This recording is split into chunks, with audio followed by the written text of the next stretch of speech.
Hey, Dewey, what that is? Well, that's a flathead screwdriver. Invented in 1744 by some Goyos in England. If you ask me, it should have stayed over there, too.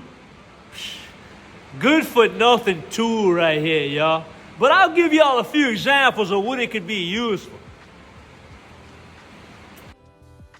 Well, you could use one to install and remove a license plate.